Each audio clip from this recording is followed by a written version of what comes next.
Welcome, Real Estate Hustlers Podcast. I'm your host, Josh Appleman. Today we're joined with Chris Larsen.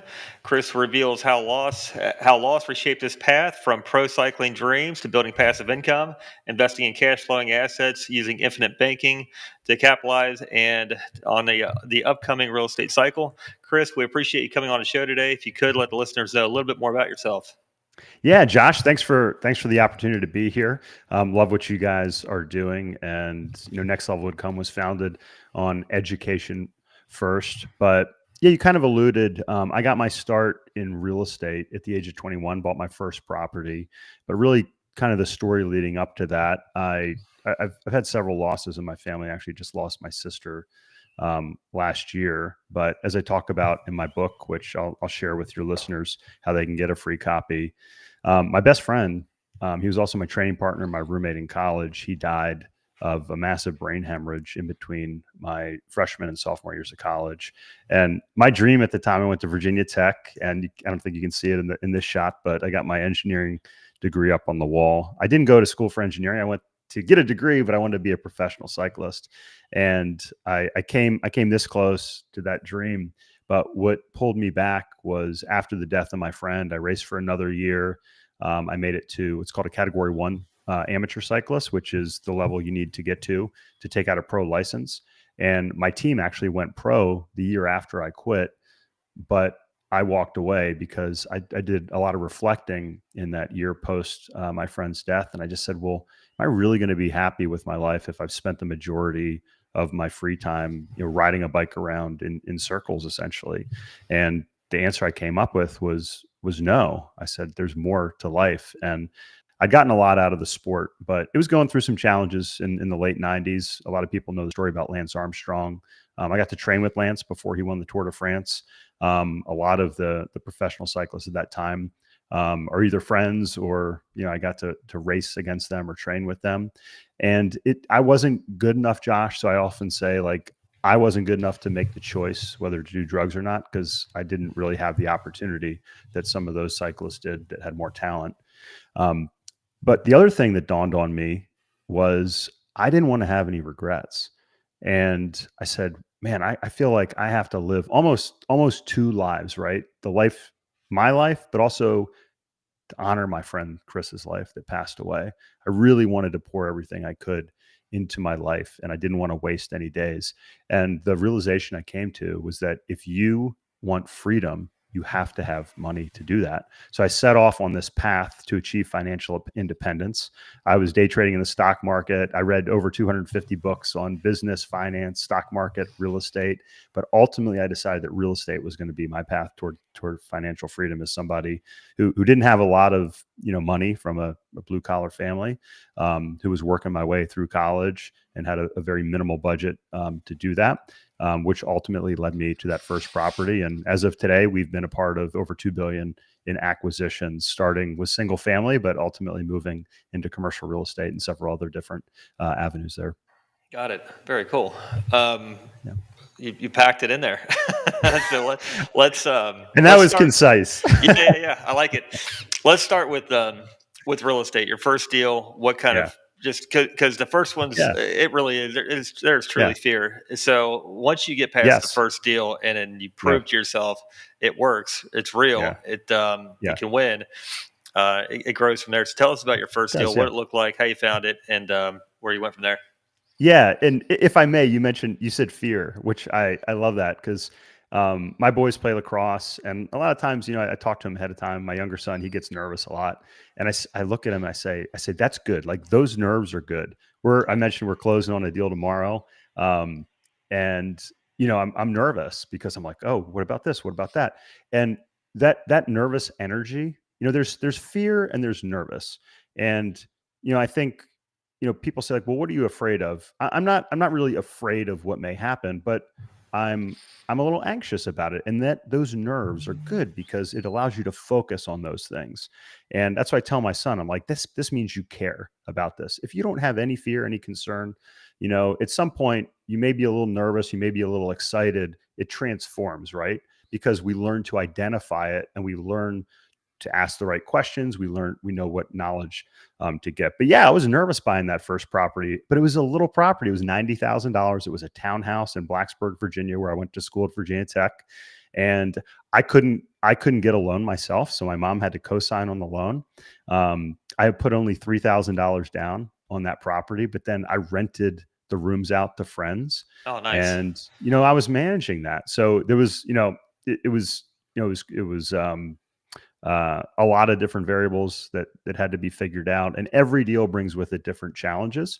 And, I learned a lot of lessons with that, but I had a very simple plan initially, Josh, which was just buy enough single family properties that I could pay off in 15 years. And I would have $10,000 a month after expenses and net operating income that would pay my bills, and I'd be financially independent. It evolved. My plan evolved over the years to be a little bit grander and bigger and do things. But that was how that first property got us started. Well, and I think a part of the evolution is you find out what you don't know, and you find out that there's maintenance involved, and there's little things that Yes. it's like death by a million Yes. paper cuts. Yep. So, Oh man. And I've got war stories like you wouldn't believe. So. yeah, I mean every day there's challenges, but if there's not new problems, you're not growing. As long as the problems, it's never really the problem. It's the response to get the problem resolved. But Absolutely. at the same time too, if you're not growing, you're dying, and people around you want to grow. So, and for them to grow, you have to grow the company too. That's so right. it's forced growth. It's good. Absolutely. So you got your first deal. You did your business plan. You got it cash flowing. What was the second deal? What was the and then what asset class are you primarily concentrating on? Yeah, so I'll answer both those questions. So the first deal was that townhouse. I bought the one next door. So I talked to the owner, who was a friend of mine. I said, "Hey, when you're ready to sell, let me know." We negotiated a good price, and I ended up with 2 3-bedroom townhouses next to each other. So I was running my own little 6-bedroom multifamily property there, where I lived in one and rented out the other 5 units, and just continued to purchase single family properties from there. But what I realized, and this is kind of another loss chapter in my life, was when my mom died in 2011. And we're actually recording this on the day she passed away, 14 years ago. And I did an assessment, kind of look back through my life, and, loss makes you reflect, is what I found, and kind of really determine what your priorities are in life. And when I looked at my portfolio, Josh, I realized I was making like 7% on my equity. And after paying tax, because I was doing well in my medical device business at the time, I was realizing like a 4% after tax return. Now, I also have an MBA in finance, and I'm thinking, like, I'm embarrassed, right? I'm getting a 4% return. Is it? And I'm like, I got a finance degree, like a master's in finance, almost a PhD. I was like, I gotta figure out a different way. So that led us to become passive investors in multifamily syndications. And then ultimately in 2016, we syndicated our first multifamily deal, which has been our primary asset class over the past decade. But also we have a private lending fund where we do hard money loans to single family investors. We also have a private credit fund where we do kind of mezzanine debt, and it's a little bit more varied than that for commercial properties. But our big asset class that we focus on the equity side now is senior housing. Nice. I think that is senior housing is indestructible. And I say that with all respect, because you've got AI on the horizon, and how is that going to adversely affect every single category? And senior housing, to me, is a carved out niche that is it's there, and it's an any weather niche right now, I feel. It's a need, not a want, and it's very durable during all economic times. Although COVID hit it pretty significantly, but I'm happy to dive into that space as well. Yeah, and I think that vouchers, anything voucher related, is going to be a strong asset class here in the coming months too, or coming years. Very cool. Multifamily is definitely, that's where we specialize in. It's what I love. It's plug and play. Yeah, absolutely. And you're closing on a deal tomorrow, and I think that nervousness is that it truly comes from what you don't know. Yeah. As far Yeah. as you find out what's the skeletons in the closet after you close, or a couple months after. Yeah. Uh, What did Nancy Pelosi say? We gotta pass the bill to find out what's in the bill. And people make fun of her for that, but it's one of those things. Like, yeah, you gotta. It's like a relationship. It's like, oh, well, you'll find out about this person after you get married or after you have kids. It's like, there's some wisdom in that, because as you go through stresses with your partners and specifics with the deal, like you said, it's like you open up the closet and you're like, oh my gosh, I didn't like, why didn't we look in there? Look at the mess that we got to clean up. yeah. And I'll give another example. Helene hit Asheville, North Carolina, where we live here last year. And I, the things that I thought I knew about risk just went totally out the door. For example, we own Airbnbs, and Yeah. let me give a better example. We own an office building. We actually just sold it, but we had 8 tenants. Well, I was like, we're fine. No damage to the building. We actually still had internet that we could provide, but there was no water and there was no power for a period of time. Well, if you can't provide utilities, you can't legally charge rent. So we were out rent, and we didn't have any business interruption insurance that kicked in at that point. Our property insurance didn't kick in at that point. The bank said, hey, you still have to make your payments. We can defer them, but that's still the city still wanted our taxes at the end of last year. So we were in this position where we actually had tenants that legally didn't have to pay us, but were occupying our property, and all our expenses were still going out the door. So again, it's like, no matter how well you prepare, as Donald Rumsfeld said, there's known unknowns, but there's also unknown unknowns. And those are what typically get you, I found, in business and real estate. Yeah. Well, and we call it ignorance tax. We pay ignorance tax because, and Yeah. that's another reason why they say stick with what you know, because you get better the more you know about the asset or that niche. And then learning a whole another vertical, learning the business, learning the nuances, all the things, and then all the things. But it makes you a much more versed operator, and any weather operator. You can, because we have Airbnbs as well, and extended stay and multifamily, and it's just it's a lot, but it's all the same. We offer housing, so the core asset is still the same. So absolutely, let's so private lending insights is what our main focus was. The credit fund. Tell us about how that's structured, how you got into offering something like that. Is it evergreen? Just tell us the things. Yeah, great question. So, your audience is probably accustomed to, hard money lending, which is what our debt fund is. But the private credit fund's a little bit different. So, we've seen the debt markets tighten up here over the past few years as interest rates have risen. So, in the commercial space, one of the challenges is your debt is basically determined by your debt service coverage ratio, the net operating income that a property produces. And as interest rates rise, you're not able to get the same leverage on these properties. So, you can have the same property, same occupancy, same gross revenues coming in. But in today's environment, where 4 years ago, you might have had a 75% LTV loan from a lender, today you might get a 50 or 55% loan. Well, if you have, that means you have to bring more equity to the deal. As equity increases and returns are basically the same, all things considered, your returns are diluted, right? If you have twice the equity, for instance, you have basically half the returns. So, owners, ourselves included, they want to have the optimal amount of leverage to optimize returns for investors, but also not over leverage a property. So I'll give you an example.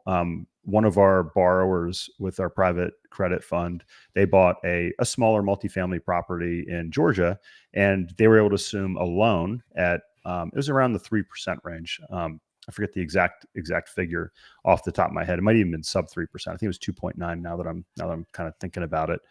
But it only covered about half the purchase, or 40% of the purchase. So they said, well, if we can get this up to about 65% LTV, the numbers will work for us. But they needed that additional 20% of the equity in terms of a secondary loan. So we were able to come in, provide that little higher interest rate, but we're also lower on the capital stack. So that means that we're in front of the common equity investors there. Now we're behind the senior lender from the loan that they were assuming, but it allows us to get a more equity-like return, but being a lender position with that. And what we like to explain to investors is it allows them to not only diversify across asset classes, but also diversify vertically in the capital stack. And I think that's something that a lot of investors have kind of been hit with in the past few Yeah. years, is not realizing that, wait a minute, the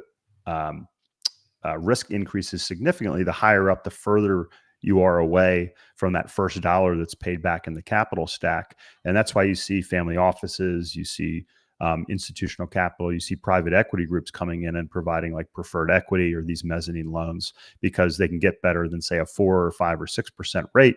Maybe they get an 8, 9, 10, 12% interest rate, but they're paid back first. Whereas if you're a common equity investor, you may be expecting a 16 or 18% interest rate. So this allows, not only us, but also our investors to diversify across that capital stack, also maintain a different level of liquidity, because these loans, while they're not paid back over, say, 6 or 9 months, like our hard money lending fund, they're paid back typically within 2 or 3 years. Yeah. So, there's also a cycle time that's different there as well. Yeah, that 24 months is like the, and we still had a few units to go with renovating the units, releasing, and you get your performance rents on the second lease. So you take over the property, get rid of the bad actors, renovate, release, you come in on lower rent, and then your second lease is where you need to be in. Typically, a 24-month range is where you can pull off the refinance and get everybody made whole. Do you all participate only on like a mezz debt style? You don't participate on an equity, is that correct? Oh, good, excellent question. We actually have quite a lot of flexibility within that fund. So we'll do mezz debt. So we'll do secondary loans effectively. We'll do preferred equity as well, and we'll do a combination of current pay as well as deferred. And for your listeners, that might mean that the borrower may be paying, say, like an 8% interest rate that's current pay, but then maybe we get a back end equity split when that loan pays off. So we might get an effective 12, 14, 16% interest rate, but it allows the borrower to maintain cash flow during that period of time. So, we do well as an overall return, but we're also able to be flexible so the borrower can maintain their cash flow and make it an acceptable deal for investors. Yeah, and that makes sense. It doesn't starve out the property and to where it's just bleeding and then nobody gets paid, and it doesn't make sense for anybody. That's smart. Exactly. Yeah, exactly. So, and these are all the loans that we do. I think this is to be clear, in that fund are all performing loans, and we have control rights typically with those as well. So, there are some private credit funds that are out there that are targeting non-performing properties or those that are upside down on their debt, and that's another area, but that's not what we focus on. Got it. You're looking for already stabilized properties that need an injection, or are they trying to get to the finish line on their renovation, on their business plan, or? Yeah, it can be. We can come in before, like you were saying, like maybe on one of your properties, you say, hey, we need cash for 18, 24 months to get through our renovations and get to a refinance. We can do it that way, or we can provide equity kind of once they're in the middle of it, but maybe they don't have as much equity as they needed. Got it. That can help accelerate growth too. If Absolutely. I mean, real estate is so capital intense for good reason. I mean, it's all about basis. And if it pencils out to where you can truly have a capital stack that works for everyone and scale with that, I mean, that's a hugely effective tool. Yes. Yeah. So we're trying to provide a solution for borrowers that are out there, owners that are out there, but also provide our investors with an opportunity to participate on the other side and be the bank, which I think it's a great time as interest rates are a little bit higher right now. Got it. Very cool. What are some learning lessons that you've come across through the years? Yeah. So kind of, staying focused on the private lending side of things, it's good to be on both sides, right? It's good to be the lender in some cases, but it's also good to be the borrower.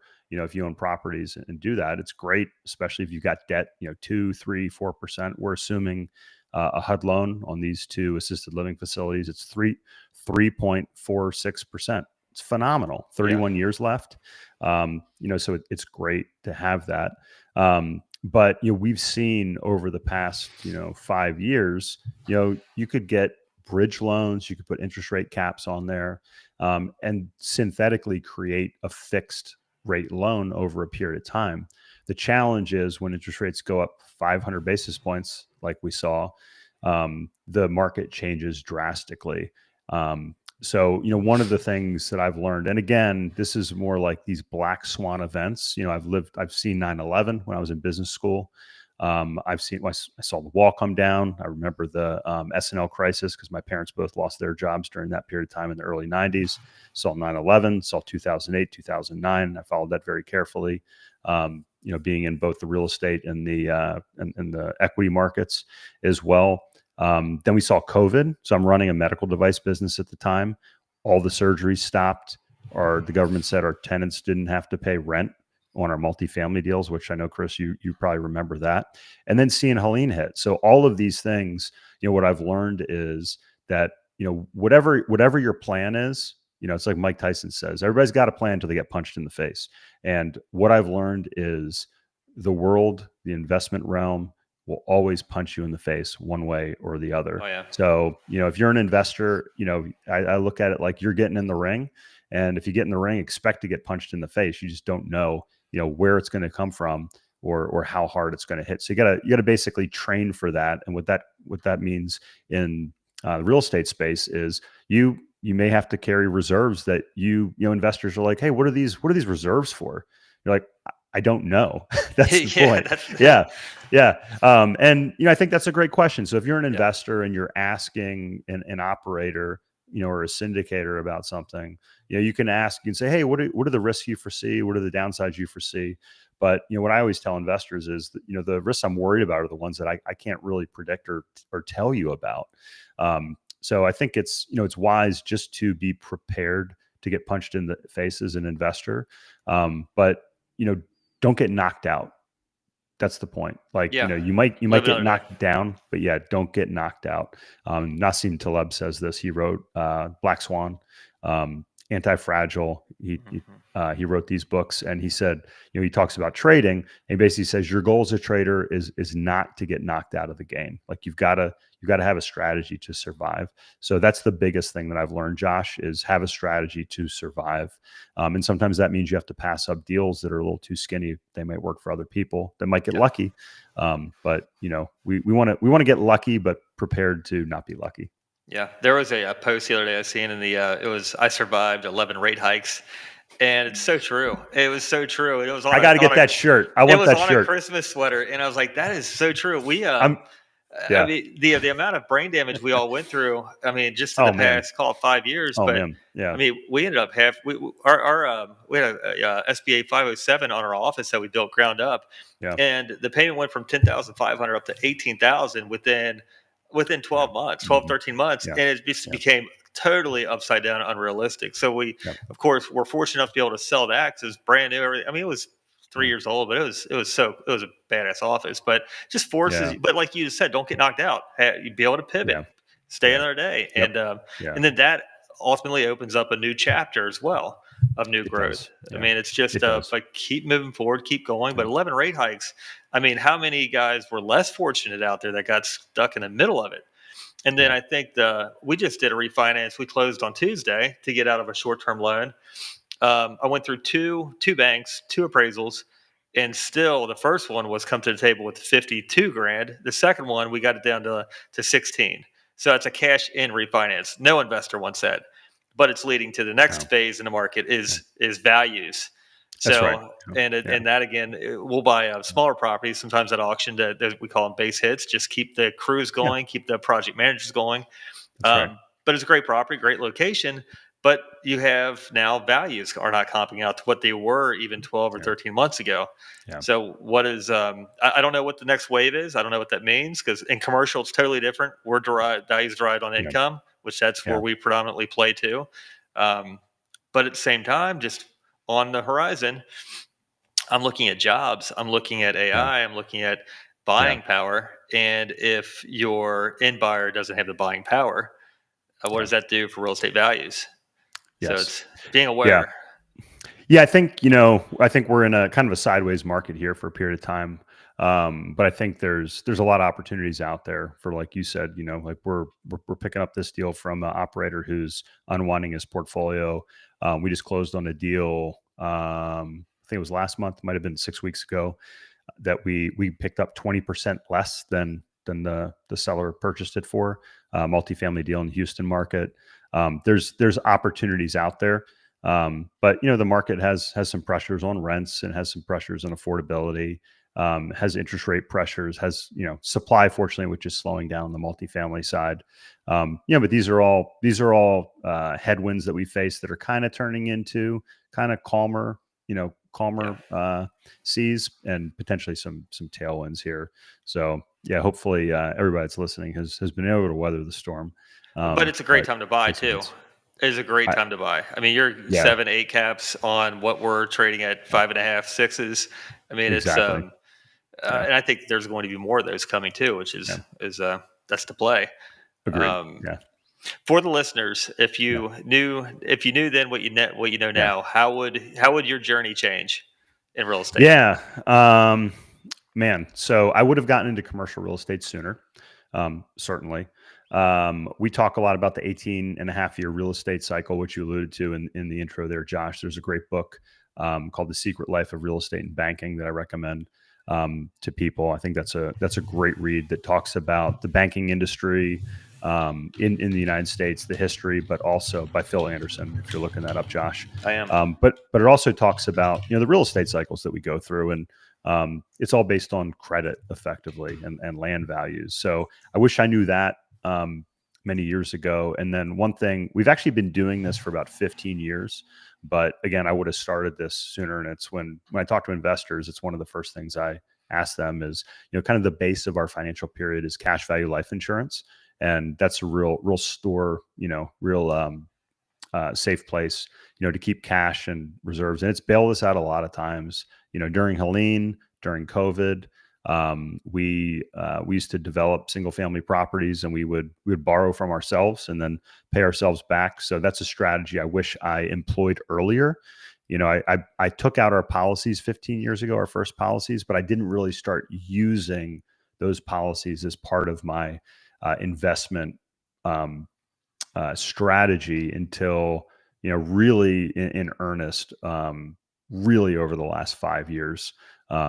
So, and we even have a website dedicated to that at Next Level Income /banking, or just click on the banking link. It talks about how we use our cash value life insurance policies to be the bank. Again, another way that you can be the bank and create a lot of value, but also a lot of safety for your family. I know that those are not one policy fits all. If you're going to get one set up, someone like you, real estate experience, because you've probably went through the brain damage of, wait a minute, this isn't working out with, because I've heard bad stories about it. I've heard confirming stories about it. But it really truly does matter of how it's set up and who helps you get it set up. Absolutely. So that's actually one of the reasons I got licensed during COVID, because I couldn't find a group that really understood how to properly structure these policies. And even though I had a couple policies that were well structured, my agent wasn't really giving me the best advice on how to utilize them. And it cost me, multiple six figures in opportunity because of that. So, that's what we help investors do is work with a group that can structure the policies specifically to what they're looking to do with them. And sometimes it's just, safety, guaranteed income, and retirement. That's one of the nice things with insurance is you can actually say, hey, there's a guaranteed face value. There's a guaranteed rate of return in these policies. Cash value in your life insurance is a great piece of collateral that you can use to borrow against. But you can still, utilize that on both sides of your balance sheet. But if you structure them in properly, you can kind of have a ticking time bomb that can go off if you don't use them properly, or you can pay a lot in fees. And that's what we do is we minimize fees and maximize cash value and structure for investors, so they're not stuck, with that ticking time bomb. Yeah, very cool. Awesome. If a listener wants to get a hold of you, reach out, learn more about yourself, how can they reach out? Yeah, I mentioned, sorry, I should have mentioned this earlier in the podcast, but if you want to get a free copy of our book, Next Level Income, just go to nextlevelincome.com. You can click on the link there to get a free copy of the book. You can check out our banking resource, our life insurance resources under the banking page. And then if you want to learn more about our investment opportunities, click on book a call or the invest link, and you can learn about our private lending funds as well as our upcoming senior housing opportunities too. Awesome, Chris. Definitely appreciate the insights. Look forward to following you, and we'll talk soon. Thank you. Thank you, Jeff.